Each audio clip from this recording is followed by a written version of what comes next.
오늘 우리들에게 주시는 하나님의 말씀 보도록 하겠습니다. 하나님의 말씀은 로마서 6장 1절부터 11절까지의 말씀입니다. 제가 가지고 있는 성경으로는 신약 246페이지에 있는 로마서 6장 1절부터 11절까지의 말씀을 제가 한 절, 그리고 여러분들이 한 절 교독하도록 하겠습니다.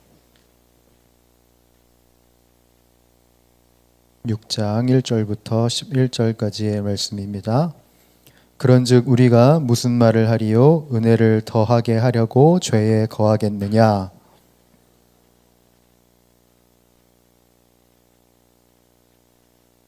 무릇 그리스도 예수와 합하여 세례를 받은 우리는 그의 죽으심과 합하여 세례를 받은 줄을 알지 못하느냐?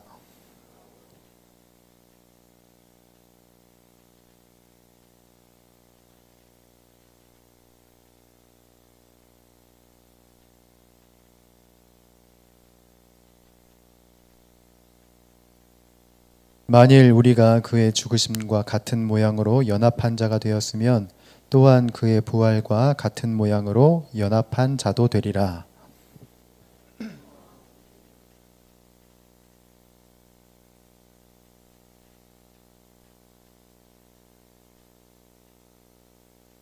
이는 죽은 자가 죄에서 벗어나 의롭다 하심을 얻었음이라.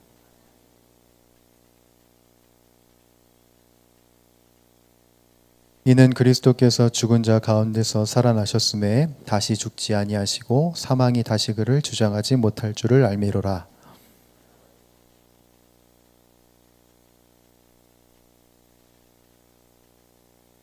함께 읽겠습니다.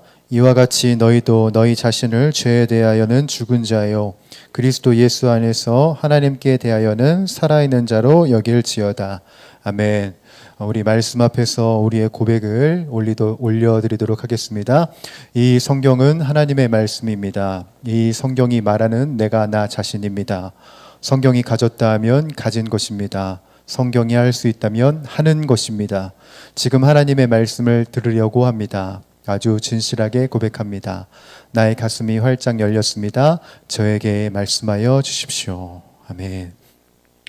오늘 본문 말씀을 가지고요, 신앙인 그리스도와 함께 죽고 함께 사는 사람이라는 제목으로 오늘 은혜를 나누고자 합니다. 이재철 목사님이라는 분이 계시는데요, 양화진에 보게 되면은 100주년 기념교회에 담임을 하신 어른 목사님이십니다. 지금은 은퇴하셔서 목회 활동을 하진 않고 계시지만 종종 이제 교회와 그리고 단체에서 말씀을 전하신 때가 있는데, 이재철 목사님께서 퀸즈 한인교회 부흥 사경회에서 하셨던 말씀이 있어요. 이 말씀의 도입을 이재철 목사님께서 질문으로 시작을 하셨는데, 저도 이와 같은 질문으로 오늘 말씀을 좀 시작을 해보려고 합니다. 여러분은 왜 세례를 받으셨습니까?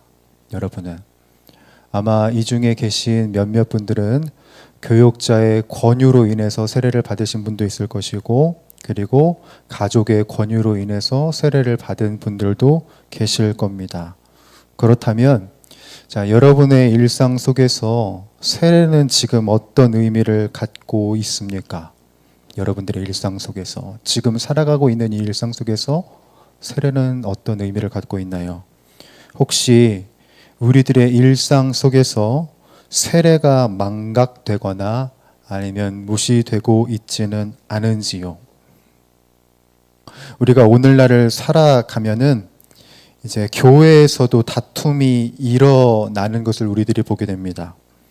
교회에서 다툼이 일어나면은 사실 세상의 다툼보다 더 비열하고 더 옹졸한 게 교회 안에서의 다툼이에요. 목사 편, 장로 편, 네 편, 내 편 가르면서 치열하게 다투거든요. 그렇게 서로가 치고받고 하다가 모두가 상처만 남는 싸움이 되어버리고 맙니다. 그런데 놀랍게도 네 편, 내 편 가르는 그 사람들 중에 대부분이 어떤 사람이냐면 바로 세례교인이라는 사실인 것이죠. 치고받고 교회에 상처를 만드는 이들이 바로 세례교인이더라. 또한 우리가 세상을 보면 세례를 받았지만 율법에 더 힘을 쏟는, 불법에 더 힘을 쏟는 사람들이 있습니다. 세상 사람보다 더 악랄한 사람, 세상 사람보다 더 악랄한 사람이 있어요. 그게 기독교인의 모습이고, 또한 흔히 세례를 받았다고 말하는 사람들의 모습이 오늘날 우리들이 살아가고 있는 현실 속에 분명히 존재를 합니다. 이것을 볼 때 우리들은 세례란 것을 이렇게 생각이 되기도 합니다. 굉장히 무의미하게 여겨지게 되기도 하죠. 자, 우리가 살면서 만약 그런 질문을 맞닥뜨렸다면, 그러면 그렇게 무의미한 세례를 예수님께서는 왜 받으셨을까요? 예수님께서는 그 세례를 왜 받으셨겠습니까? 그리스도께서 세례를 받으셨다면 그 세례가 정말 중요한 것일 텐데, 그리스도인의 삶에서 왜 세례는 망각되고 있는 것일까요? 여러분, 우리들은 이것을 생각을 해봐야 됩니다. 이게 어디에서부터 잘못됐는지, 무엇에서부터 잘못됐는지 우리들은 생각을 해볼 필요가 있죠. 여러분, 잘못된 원인은 두 가지가 있습니다. 뭐냐면 제대로 알지 못했거나 제대로 살지 못했거나. 세상의 문제, 그리스도인의 문제, 그리스도인들이 일으키는 문제는 딱 이 두 가지뿐이에요. 제대로 알지 못했거나 제대로 살지 못했거나. 그래서 신앙인들이 오늘날 살아가면서 무엇을 염두를 해야 되냐면 본연의 의미를 생각을 해봐야 된다는 거예요. 본연의 의미. 우리들이 지금 해나가고 살아가는 이 시대 속에서 우리들은 무엇을 해야 하나? 여러분, 우리들은 본연의 의미를 알아야 하고 본연의 의미대로 살아야 합니다. 이것이 바로 신앙인의 책무고 신앙인의 모습이 되어야 한다는 것이죠. 여러분, 우리가 로마서를 보게 되면 지금 우리들이 겪고 있는 이 현실들, 이 신앙의 현실들이 지금만의 이야기가 아니었다는 것을 우리들이 깨닫게 돼요. 사도 바울이 사역했던 시점에도 지금과 굉장히 유사했던 상황들과 문제들이 있었을 것이라고 추측이 됩니다. 여러분, 1절을 한번 읽어볼까요? 1절입니다. 시작. 그런즉 우리가 무슨 말을 하리요? 은혜를 더하게 하려고 죄에 거하겠느냐. 세례를 받았어요. 세례를 받았음에도 불구하고 지금 이 1절과 같은 질문이 나온다는 것은 여전히 죄에 거하는 상태에 있는 사람들이 많다는 것이죠. 여러분, 우리가 로마서를 시작을 하면서 로마 교회 내에 있었던 문제들이 분명히 존재했다고 여러분들은 알고 있습니다. 그렇죠? 지금 로마 교회는 서로가 나뉘어진 상태예요. 유대인들과 이방인들이 나뉘어져 있고 서로가 이해하려고 들지 않고 유대인들은 자신이 갖고 있는 우월주의에 빠져서 서로가 서로 소란에 빠뜨리고 교회를 나누고 있는 상황 가운데 지금 이 로마 교회가 처해 있다는 사실인 겁니다. 그러한 상태에 있는 성도들에게 바울은 오늘도 이야기를 하는 것이죠. 그리고 2절, 4절에서도 이야기를 하는데 2절, 4절도 함께 읽어보겠습니다. 시작. 그럴 수 없느니라. 죄에 대하여 죽은 우리가 어찌 그 가운데 더 살리요. 무릇 그리스도 예수와 합하여 세례를 받은 우리는 그의 죽으심과 합하여 세례를 받은 줄을 알지 못하느냐. 그러므로 우리가 그의 죽으심과 합하여 세례를 받음으로 그와 함께 장사되었나니 이는 아버지의 영광으로 말미암아 그리스도를 죽은 자 가운데서 살리심과 같이 우리로 또한 새 생명 가운데서 행하게 하려 함이라. 아멘.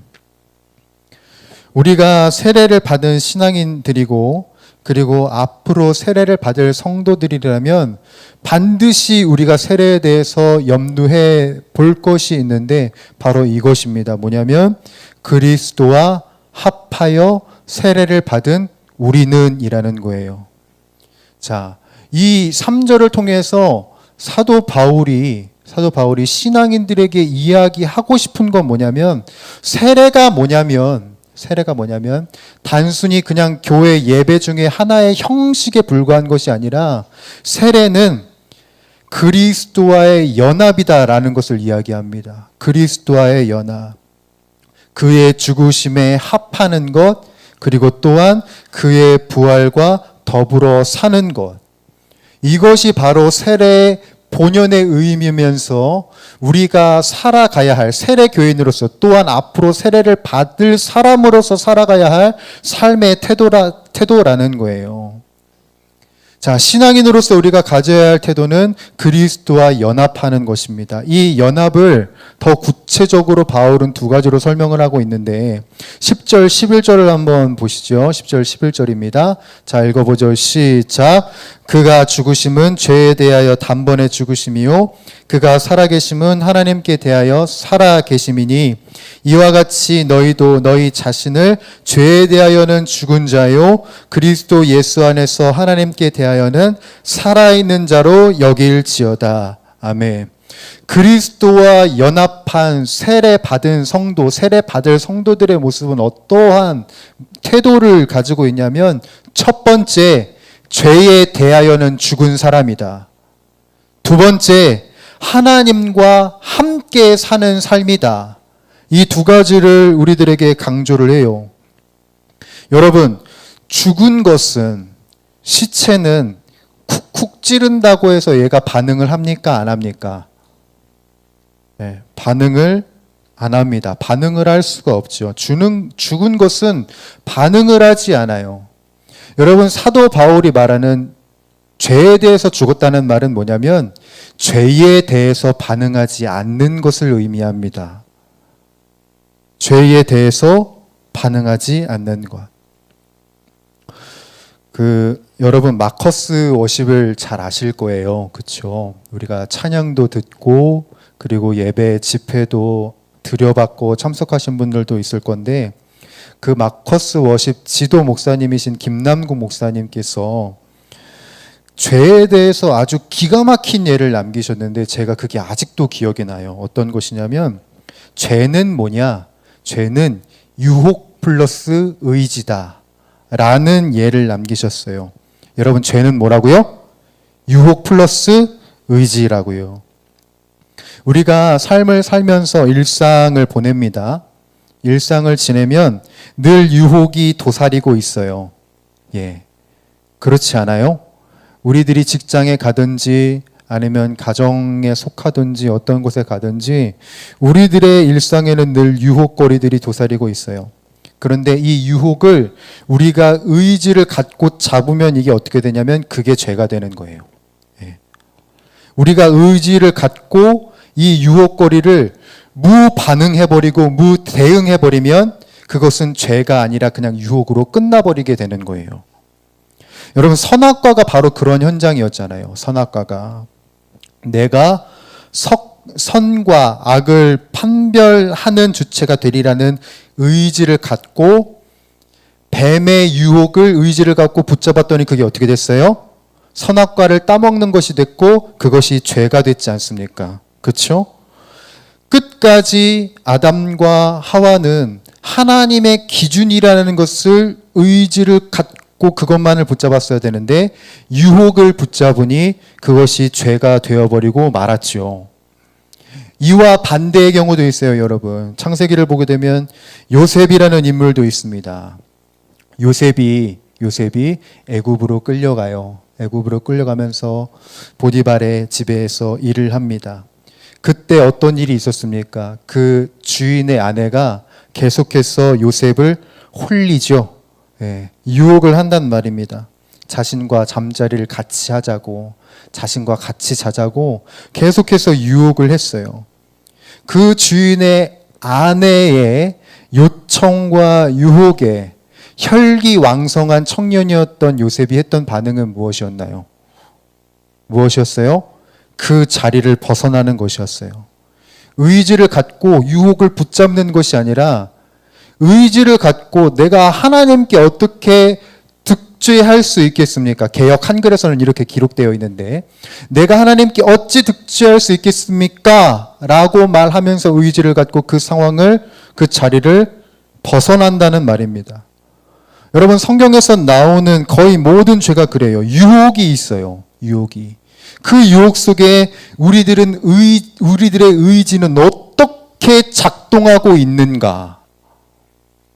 수많은 유혹거리들 앞에서 지금 신앙인들은 어떻게 그 의지를 갖고 살아가고 있는가의 문제가 계속해서 나타난다는 거예요. 여러분, 우리가 기억해야 할 것이 있어요. 뭘 기억해야 되냐면, 여러분, 우리가 유혹을 버틸 수 있는 존재가 아니라는 점이에요. 유혹을. 우리가 유혹을 버텨낼 수 있는 존재가 아니에요. 우리가 만약 유혹의 자리를 계속해서 찾아다니면서 그 자리에 머문다면 우리들은 무너질 수밖에 없어요. 이거는 지당한 사실인 겁니다. 우리가 유혹에서 이길 수 있는 유일한 비결은 무엇에 있는지 아세요? 유혹의 자리로부터 벗어나는 거예요. 내 의지를 갖고 그 유혹의 자리에 머무는 것이 아니라 유혹의 자리에서 떠나는 것입니다. 자, 여러분들에게 이렇게 도전을 하고 싶어요. 여러분, 왜 계속 여러분을 유혹하는 그 자리에서 벗어나지 않고 있습니까? 왜 여러분을 유혹하는 그 자리에서 왜 계속 의지를 갖고 머무냐는 거예요. 왜 계속 여러분들은 내가 이러면 안 되는데 라고 말을 하면서 왜 의지를 갖고 그 유혹의 자리를 찾아다니고 있냔 말입니다. 여러분들에게 도전을 합니다. 여러분, 벗어나세요. 유혹의 자리에서 벗어나시란 말입니다. 유혹의 자리를 찾아다니지 말고 유혹거리들을 붙잡지 말고 그 자리에서 벗어나세요. 유혹에 응답하지 말란 말입니다. 찾아다니지 마세요. 그곳을 벗어나세요. 우리를 부정하게 하는 그 자리에서 벗어나지 않으면 우리들은 부정하게 될 수밖에 없습니다. 우리 청년들에게 도전을 합니다. 저의 심령에게도 도전을 합니다. 유혹의 자리를 벗어나서 의지를 갖고 우리의 참 행복과 참 생명이 있는 자리로 달려가세요. 그것이 바로 신앙인이 마땅히 취해야 할 삶의 태도입니다. 이것을 바울은 계속해서 도전을 하는 거예요, 바울이. 아까 세례가 두 가지의 의미를 갖고 있다 그랬어요. 하나는 죄에 대하여서는 죽는 것. 둘째는 뭐였습니까? 하나님께 대하여서 살아있는 것이요. 하나님께 대하여 살아있는 것. 지금 바울이 무엇을 유도하냐면 죄에 대해서는 반응하지 않고 하나님께 대하여서 살아있으라고 이야기를 합니다. 여러분, 살아있는 자는 어떤 존재냐면 반응하는 존재예요. 쿡 찌르면 쿡하고 반응이 일어나는 존재예요. 자, 옆에 있는 사람을 찔러보지 마세요. 네. 반드시 반응하게 될 거니까. 네. 감각이 있고 찌르면 반응을 하게 되어 있어요. 지금 사도 바울이 무엇을 이야기하냐면 죄에 대하여서는 죽고 하나님께 대하여서만 반응하라는 거예요. 하나님에게만. 이것이 우리들의 태도가 되어야 한다는 거예요. 그래서 하나님께 대하여 살아있는 자 앞에 무엇이 붙어요? 그리스도 예수 안에서. 여러분, 우리들이 의지를 갖고 유혹에서 떠나야 합니다. 유혹에서 떠나서 우리가 가야 할 자리는 어디냐면 그리스도 예수 안인 거예요. 예수 그리스도 안에 있을 때 우리들은 하나님께 대하여 살아있는 자로 존재할 수 있습니다. 11절을 제가 세 번역으로도 준비했는데요. 보여주시죠. 자, 함께 읽어보겠습니다. 시작. 이와 같이 여러분도 죄에 대해서는 죽은 사람이요 하나님을 위해서는 그리스도 예수 안에서 살고 있는 사람이라는 것을 알아야 합니다. 아멘. 세례 받은 사람, 세례 받을 사람은 자신이 어떤 존재라는 것을 알아야 돼요. 내가 어떤 존재냐? 그리스도 예수 안에서 살고 있는 사람, 예수 그리스도 안에서 살아야 할 사람, 바로 그 사람이야말로 그리스도와 연합하는 사람이고 이 시대에 주님께서 원하시고 바라시는 참 성도라는 사실인 것이지요. 그리스도 안에 살아있기 때문에, 하나님께 대하여서 살아있기 때문에 그리스도가 요구하는 것, 그리스도가 바라는 것, 그리스도가 말씀하시는 것, 이것에 대해서 반응을 할 수 있는 사람이 바로 신앙인의 존재입니다. 여러분, 이것이 우리들의 삶이 되어야 하고 기억할 것은 그리스도 예수 안에 오직 우리들의 생명이 있고 참 행복이 있다는 사실을 우리들은 놓치지 말아야 된다는 것이에요. 제가 최근에 읽다가 좀 포기한 책이 있는데 자, 이 책입니다. 베스트셀러에 계속해서 지금 어제 보니까 한 4위인가 등재되어 있던 책이었는데 도파민 네이션이라는 책이에요. 이 책은 그 책 표지에도 적혀져 있지만 쾌락 과잉 시대에 살아가고 있는 이 시대에 균형을 찾도록 돕는 책입니다. 그중에 지금 우리들이 이 현실 속에서 마주하고 있는 키워드 중 하나가 어떤 거냐면 중독을 이야기하지 않을 수가 없어요. 우리 시대에는 중독이 만연한 시대입니다. 굉장히 많은 중독들이 있어요. 성 중독도 있고요. 담배 중독도 있고 미디어 중독도 있으며 마약 중독도 있습니다. 여러분, 우리들이 살아가고 있는 지금 이 현실에 미디어 중독이 얼마나 많아요. 그렇죠? 아마 이 중 한 두세 분 정도는 유튜브 없이는 살 수 없을걸요? 일단 저부터. 요즘에 마약을 하는 사람들이 너무나도 많아졌습니다. 그렇죠? 저는 우리나라가 이렇게 마약을 쉽게 접할 수 있는지 이제 알았어요. 와, 이렇게 마약을 쉽게 구할 수 있구나. 여러분, 우리가 이렇게 중독에 만연한 시대를 살아갑니다. 그런데 이 중독들을 야기하는 게 있대요. 왜 중독들이 이 시대에 만연할 수밖에 없냐면 행복에 대한 생각 때문에 그렇다고 합니다. 행복에 대한 생각 때문에. 내가 지금 당장 행복해야 된다라고 여기는 거예요. 내가 지금 당장. 그러니까 무슨 말이냐면 우리들이 인생을 살면서 고통을 마주하게 되고 그리고 아픔을 마주하게 되지 않습니까? 그런데 이 고통과 아픔을 회피하고 싶은 거예요. 지금 당장 내 기분이 좋아지고 싶고 행복해지고 싶다라고 여기면서 무엇을 찾냐면 약물을 찾아요. 그리고 방에 이불을 꽁꽁 덮고 들어가서 넷플릭스를 몰아서 봐요. 네, 누가 찔리나 봐요. 네. 어떤 분들은 로맨스 소설에 그렇게 중독이 돼서 웹툰에 중독이 돼서 그래요. 있어요. 누가 계속 웃고 있네요. 네. 고통으로부터 나 자신을 보호하려고 지금 이 고통을 회피하려고 난 지금 당장 행복해야 돼. 이 고통 나는 마주하고 싶지 않아. 이것을 회피하려고 당장 행복해지기 위해서 중독을 붙잡는다는 거예요. 마약을 붙잡고 성을 붙잡고 웹툰을 붙잡고 유튜브를 붙잡는다는 것이죠. 그런데 이 도파민 네이션에서 이야기하는 이 저자가 뭐라고 이야기를 하냐면 그 고통으로부터 나 자신을 보호하려고 하는 그 회피는 그 중독은 결국 내 고통을 더 악화시킬 뿐이다. 그게 잘못된 행복이다. 잘못된 행복의 기준이다라는 것을 말하는 것이죠.